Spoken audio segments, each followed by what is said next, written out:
Subscribe now and press the bell icon. Never miss an update. नमस्कार दोस्तों, स्वागत आपके अपने YouTube चैनल आपके अपने परिवार GK by genius Subhash sir में। आज हम चर्चा कर रहे हैं हरियाणा के कुछ ऐसे क्वेश्चनों के बारे में जो आपकी परीक्षाओं में बार बार पूछे जाते हैं और उनके साथ साथ उनसे संबंधित जितने भी जो क्वेश्चन बनते हैं उन क्वेश्चनों के बारे में भी हमें चर्चा करें।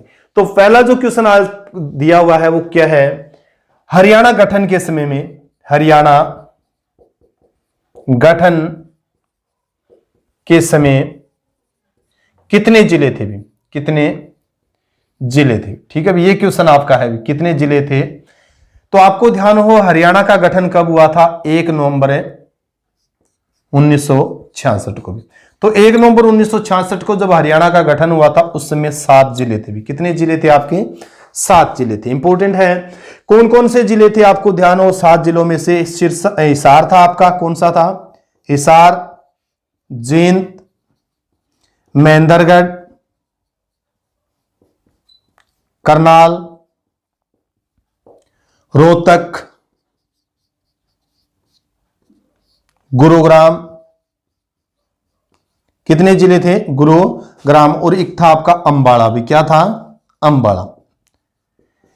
हरियाणा का गठन हुआ था 1 नवंबर 1966 को, उस समय 7 जिले थे भी। कितने जिले थे, 7 जिले थे। कौन से, हिसार, जींद, महेंद्रगढ़, करनाल और रोहतक, गुरुग्राम और अंबाला भी।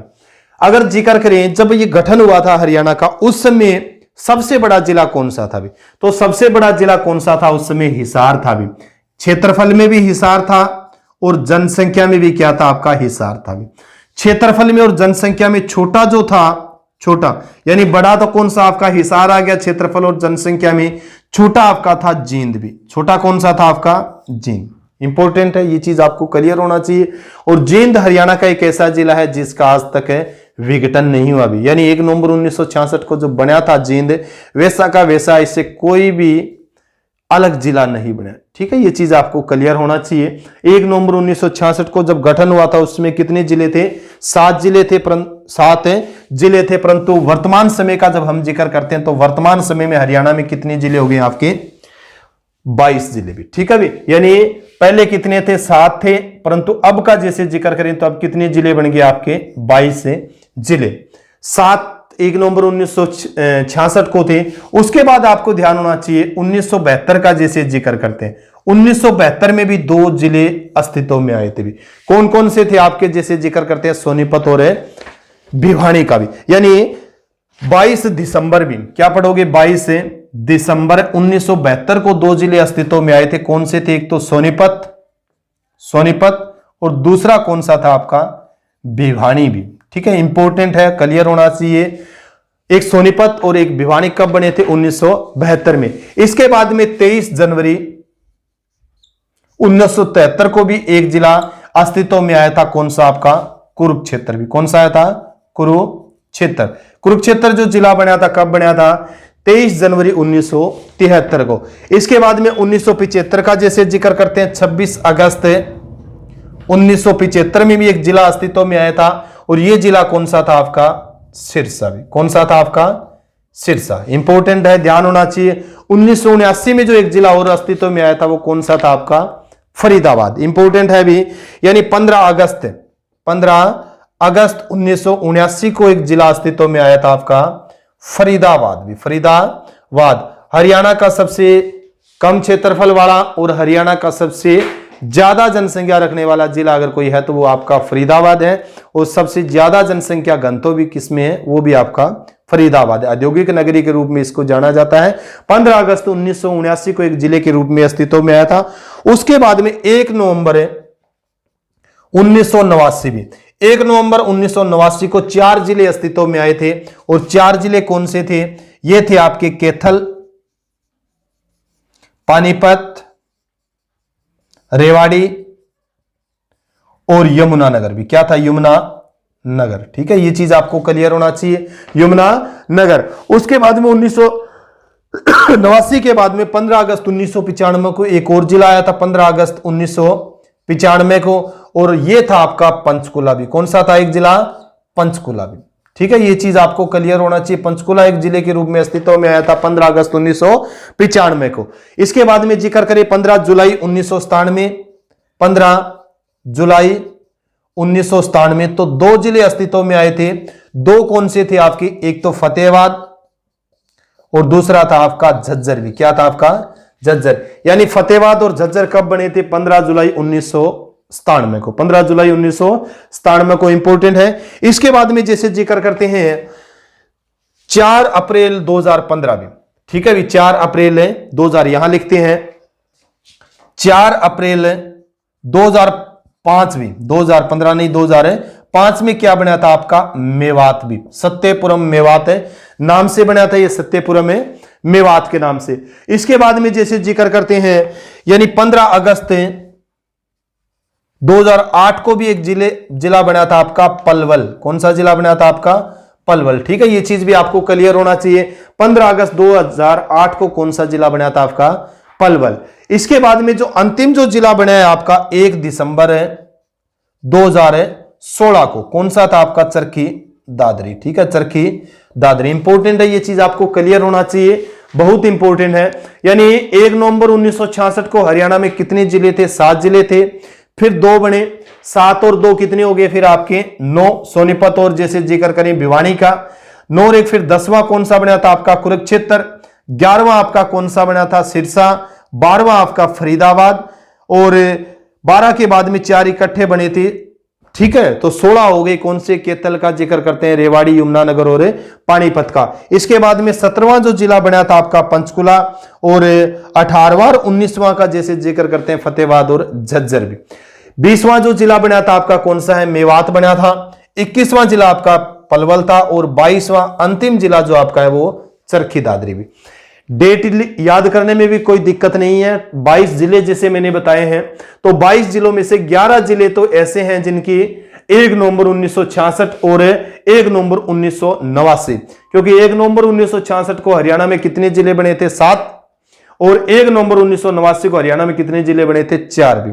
डेट याद करने में कोई ऐसी दिक्कत नहीं है, 4 जिले। 7 और 11 आपको याद करने, तो 11 भी कोई दिक्कत वाली ऐसी बात नहीं है। आप सीरियल वाइज अगर लिखोगे, बार बार लिखने की कोशिश करोगे तो आपको याद हो जाएंगे। ठीक है भी, जैसे 1966 का जैसे जिक्र किया, उसके बाद में 1972 का, 1973, 75, 79, कोई दिक्कत वाली ऐसी बात नहीं है। 95 का जैसे जिक्र करते हैं, 89 करते हैं, 95, फिर 1997, फिर 2005 का, 2008 और 2016। इस तरीके से आपको याद तो लिखना पड़ेगा भी। जितनी बार आप लिख सकते हो उतनी बार लिखो, क्योंकि जितना आप लिखोगे उतनी बार आपको याद होंगे। एक चीज और भी मैंने आपको बताई है भी, जो भी आपने सीखा है उसको दूसरों को बताने की भी कोशिश किया करो भी। यानी जितना आपने कुछ सीखा है उस सीखे हुए को दूसरों में भी बांटने की कोशिश करोगे, क्योंकि ज्ञान एक ऐसी चीज है जिसको जितना बांटोगे उतना ही आपके पास बढ़ेगा भी। ठीक है भी, क्योंकि ज्ञान ही एक ऐसी चीज है जिसको जितना बांटो दुगना होके आपके पास आता है भी। नेक्स्ट जो क्वेश्चन दिया हुआ है बहुत इंपॉर्टेंट है। नेक्स्ट क्वेश्चन है आपका, हर्षचरित की रचना किसने की थी भी।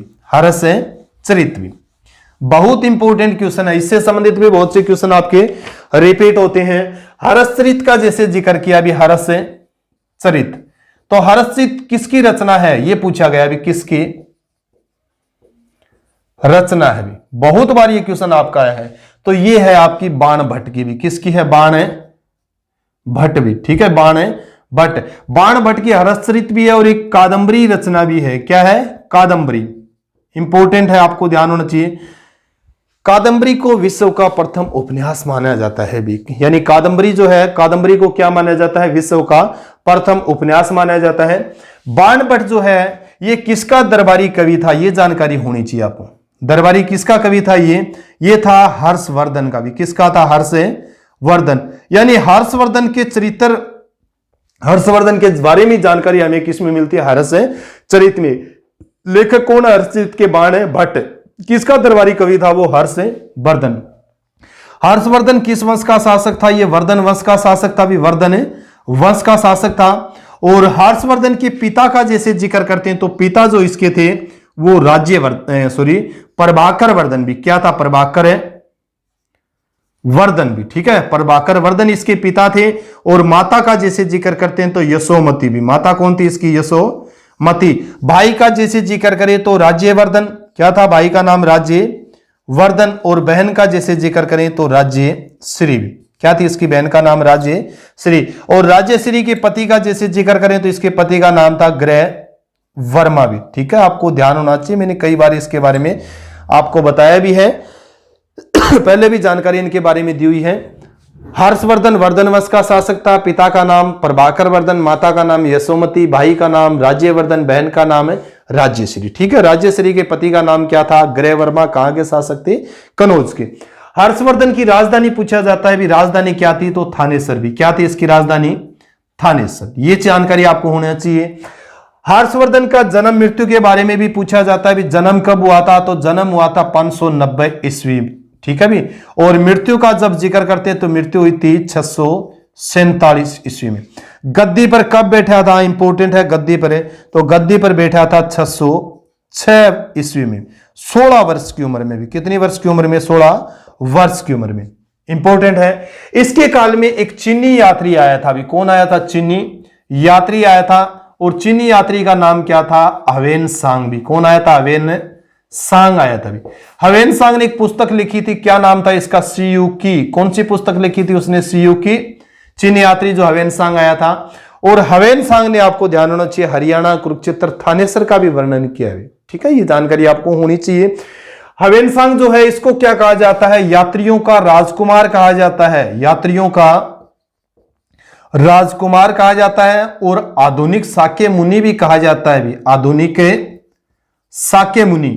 आधुनिक साक्य मुनि किसे कहा जाता है? तो आधुनिक साक्य मुनि हवेन सांग को कहा जाता है। प्राचीन काल में साक्य मुनि कहा जाता था महात्मा बुद्ध को, और लाइट ऑफ एशिया के नाम से भी किसे जाना जाता है? महात्मा बुद्ध को भी, ठीक है भी। ये जानकारी आपको होना चाहिए, बहुत इंपॉर्टेंट है। खासकर चीनी यात्री जो भारत में आए थे, मैंने आपको कई बार इस चीज के बारे में बताया भी, वो बौद्ध साहित्य का यानी शिक्षा दीक्षा ग्रहण करने के लिए और बौद्ध साहित्य एकत्रित करने के लिए क्या आए थे? भारत में आए थे, ठीक है, ये चीज आपको क्लियर होना चाहिए। और हर्षचरित का जैसे जिक्र करते हैं तो आपको यह भी जानकारी होनी चाहिए। हर्षचरित जो है बाणभट्ट की जो रचना है, इसमें हरियाणा और कुरुक्षेत्र का भी वर्णन है भी। क्या है इसका? हरियाणा और कुरुक्षेत्र का। तो हरियाणा और कुरुक्षेत्र को श्रीकंठ जनपद के नाम से जाना गया है। इसमें किस नाम से? श्रीकंठ जनपद के नाम से इसमें जाना गया है। इसके अलावा हर्षवर्धन खुद एक क्या था? लेखक था भी। खुद क्या था? एक लेखक था। कई रचनाएं हैं इसकी, जैसे नागानंद का जैसे जिक्र करते हैं, नागानंद, रत्नावली और प्रिय दर्शिका भी। प्रिय दर्शिका का जैसे जिक्र करते हैं तो प्रिय दर्शिका, रत्नावली और नागानंद किसकी रचना है? तो ये रचना आपको ध्यान होना चाहिए हर्षवर्धन की। किसकी रचना है? हर्षवर्धन की। तो इंपॉर्टेंट क्वेश्चन बनते हैं भी वर्धन वंश से, खासकर हर्षवर्धन से, तो ये आपको क्लियर होना चाहिए भी, ठीक है। इसके बाद में जैसे नेक्स्ट जो क्वेश्चन आपका दिया हुआ है, यानी हरियाणा उच्च न्यायालय कहां पर स्थित है? हरियाणा का उच्च न्यायालय कहां पर है स्थित है? ये क्वेश्चन आपका पूछा हुआ भी, बहुत बार, सैकड़ों बार आपका ये क्वेश्चन है पूछा गया। तो हरियाणा का जो उच्च न्यायालय है सभी जानते हैं चंडीगढ़ में है भी। कहां पर है? चंडीगढ़ के अंदर। कई बार ये क्वेश्चन पूछा गया है, इसलिए सभी बच्चों को ध्यान होना चाहिए। और बार बार रिपीट भी हो रहा है ये क्वेश्चन भी, क्या हो रहा है? बार बार रिपीट भी हो रहा है। हो सकता है नेक्स्ट भी कोई एग्जाम के अंदर आपसे ये क्वेश्चन है पूछा जाए भी। तो हम जिक्र कर रहे थे हरियाणा के हाई कोर्ट के बारे में। किसके बारे में? हरियाणा के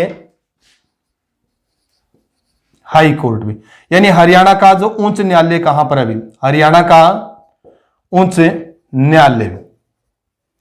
तो हरियाणा का उच्च न्यायालय आपका है चंडीगढ़ में भी। कहां पर आपका? चंडीगढ़ में। ध्यान होना चाहिए हरियाणा का जो उच्च न्यायालय है, सबसे पहले तो उच्च न्यायालय के बारे में आपको जानकारी होनी चाहिए भारतीय संविधान की आर्टिकल 214 में भी, ठीक है भी, यानी भारतीय संविधान के अनुच्छेद 214 में हमें किसके बारे में जानकारी मिलती है? हाई कोर्ट के उच्च न्यायालय के बारे में जानकारी। भारत में वर्तमान समय में कितने उच्च न्यायालय हैं? 25 उच्च न्यायालय हैं, आपको ध्यान होना चाहिए। और दिल्ली एक ऐसा केंद्र शासित प्रदेश है जहां इसका अपना खुद का क्या है? एक उच्च न्यायालय है। यह चीज आपको क्लियर होना चाहिए। 25वां जो अंतिम जो बना था वो अमरावती बना था, आंध्र प्रदेश का। यह जानकारी भी आपको होनी चाहिए। हम जिक्र कर रहे थे हरियाणा के उच्च न्यायालय कहां पर है? चंडीगढ़ में। आज जो पंजाब एवं हरियाणा जो हाई कोर्ट है ये 1 नवंबर 1966 में बना था। कब बना था? 1 नवंबर 1966।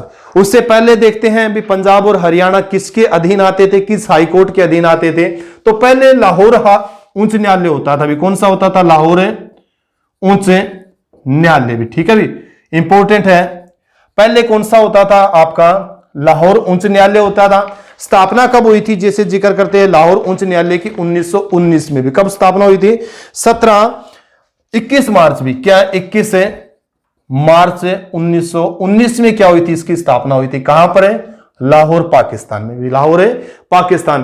प्रथम भारतीय जो इसके मुख्य न्यायाधीश थे, प्रथम है भारतीय जो मुख्य न्यायाधीश थे, इसके मुख्य न्यायाधीश, तो प्रथम भारतीय मुख्य न्यायाधीश तो जो इसके थे वो सादीलाल बत्रा भी। कौन थे? सादीलाल बत्रा भी। कब रहे थे? 1920 में भी। कहां से संबंध रखते थे? रेवाड़ी हरियाणा से भी, ठीक है, रेवाड़ी हरियाणा से, इंपॉर्टेंट है। यानी लाहौर जो उच्च न्यायालय था, स्थापना 21 मार्च 1919 को हुई थी। प्रथम भारतीय मुख्य न्यायाधीश जो थे वो सादीलाल बत्रा थे, हरियाणा के रेवाड़ी से संबंध रखते थे। कब रहे थे? 1920 में। इसके बाद में आपको ध्यान होना चाहिए, जिक्र करते हैं पंजाब उच्च न्यायालय की स्थापना भी। पंजाब उच्च न्यायालय, पंजाब उच्च न्यायालय जो है इसकी स्थापना की गई थी 15 अगस्त 1947 में, ठीक है। कहां पर? जैसे जिक्र करते हैं तो शिमला में भी। कहां पर स्थापना की गई थी इसकी? शिमला के अंदर, इंपॉर्टेंट है। पंजाब हरियाणा इसके अधीन आते थे। पहले लाहौर हाई कोर्ट के अधीन आते थे, फिर अलग जैसे भारत आजाद हुआ 15 अगस्त 1947 को, और 15 अगस्त 1947 को पंजाब उच्च न्यायालय की स्थापना कर दी गई शिमला में भी। कहां कर दी? शिमला में, इंपॉर्टेंट है। इसके बाद में इस पंजाब उच्च न्यायालय को स्थानांतरित कर दिया भी। क्या कर दिया था? स्थानांतरित कर दिया। और स्थानांतरित कहां कर दिया गया? चंडीगढ़ में भी। कहां स्थानांतरित कर दिया गया? चंडीगढ़, इंपॉर्टेंट है। कब स्थानांतरित किया था? 1955 में। उसमें प्रधानमंत्री कौन थे? उसमें प्रधानमंत्री थे पंडित जवाहरलाल नेहरू, इंपॉर्टेंट है। यानी इसको जो बदला गया था, कब चेंज किया गया था? 1955 में। 17 जनवरी 1955 में इसको चंडीगढ़ स्थानांतरित कर दिया। और इसका उद्घाटन जो किया था उस समय पंडित जवाहरलाल नेहरू ने भी। किसने इसका उद्घाटन किया था? पंडित जवाहरलाल नेहरू ने। और बाद में आपको ध्यान होना चाहिए 1 नवंबर 1966 को पंजाब और हरियाणा एक अलग राज्य के रूप में अस्तित्व में, अलग अलग राज्य बन गए। तब पंजाब और हरियाणा जो हाई कोर्ट बना था, ठीक है। यानी पंजाब जो उच्च न्यायालय होता था, जो चंडीगढ़ में जो था, उसी को ही 1 नवंबर 1966 में क्या नाम दे दिया गया? पंजाब एवं हरियाणा हाई कोर्ट, ठीक है। ये जानकारी आपको होना चाहिए। इसके बाद में जैसे जिक्र कर रहे थे हम लाहौर उच्च न्यायालय का, मैंने न्यायाधीश का जैसे जिक्र किया था सादीलाल बत्रा। उसके बाद में अगर पूछे पंजाब उच्च न्यायालय जो था 15 अगस्त 1947 को जो स्थापित किया गया था, उसके मुख्य न्यायाधीश कौन थे? तो इसके मुख्य न्यायाधीश थे रामलाल भी। कौन थे? रामलाल, इंपॉर्टेंट है। 15 अगस्त 1947 से लेके ये रहे थे आपके 18 जनवरी 1949 तक। कब तक रहे थे? 18 जनवरी 1949। ये भी जानकारी आपको होना चाहिए। इसके बाद में जैसे 1 नवंबर 1966 को पंजाब एवं हरियाणा हाईकोर्ट जो आपका बन गया था, इसके प्रथम मुख्य न्यायाधीश कौन से? तो ये भी आपसे क्वेश्चन पूछा जा सकता है भी। मेहर सिंह भी। कौन थे? मेहर सिंह भी। कौन थे? मेहर सिंह। कम समय तक कौन रहे हैं इसके? कम समय तक मुख्य न्यायाधीश कौन रहे हैं? तो हरि सिंह तेवतिया भी। कौन रहे? हरि सिंह तेवतिया। 4 दिन भी। कितने दिन? 4 दिन रहे हैं। ये जानकारी आपको होनी चाहिए। और अधिक समय तक जैसे जिक्र करें, अधिक समय तक, तो अधिक समय तक रहे अमरनाथ भंडारी भी, ठीक है, अमरनाथ भंडारी। ये जानकारी आपको होना चाहिए भी। यानी जो पंजाब एवं हरियाणा हाई कोर्ट बना था 1 नवंबर 1966 को, उस समय उसके जो प्रथम जो यानी मुख्य न्यायाधीश थे वो मेहर सिंह थे। सबसे लंबे समय तक रहे हैं वो आपको ध्यान होना चाहिए अमरनाथ भंडारी रहे हैं। और कम समय तक जो रहे हैं वो हरि सिंह तेवतिया रहे हैं। अब क्वेश्चन आपका यहां ये बनता है भी पंजाब एवं हरियाणा हाई कोर्ट के वर्तमान मुख्य न्यायाधीश कौन है? इंपॉर्टेंट है, ध्यान होना चाहिए। यानी पंजाब एवं हरियाणा जो हाई कोर्ट है उसके वर्तमान मुख्य न्यायाधीश कौन है? तो पंजाब एवं हरियाणा हाई कोर्ट के वर्तमान मुख्य न्यायाधीश आपके हैं रविशंकर झा।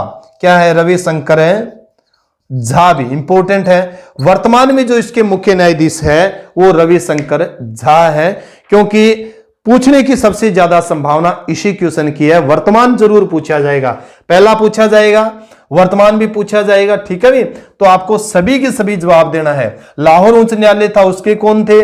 पंजाब उच्च न्यायालय जो बना था उसका कौन था? सभी के बारे में आपको श्रृंखला बना लेनी है। मेरे कहने का ध्येय आपको क्या है, एक नोट्स बनाने हैं। नोट्स बना के कॉपी में आप श्रृंखला वाइज उनको स्थापित करो, ताकि आपको पढ़ने में, बताने में, समझने में किसी भी तरीके की कोई दिक्कतें ना आए भी, ठीक है भी। तो इंपॉर्टेंट है भाई।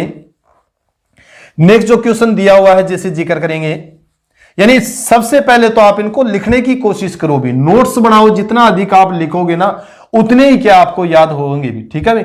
और एक चीज मैंने आपको बता ही रखा है, गुरु मंत्र जो है, जितना कुछ सीखो उस सीखे हुए को दूसरे को भी बताने की क्या करो, कोशिश करो। जितना आप दूसरे को बताओगे उतना ही आपको ज्यादा याद होगा। नेक्स्ट क्वेश्चन है, हरियाणा के जींद जिले में कौन सा संरक्षण अभ्यारण्य है भी?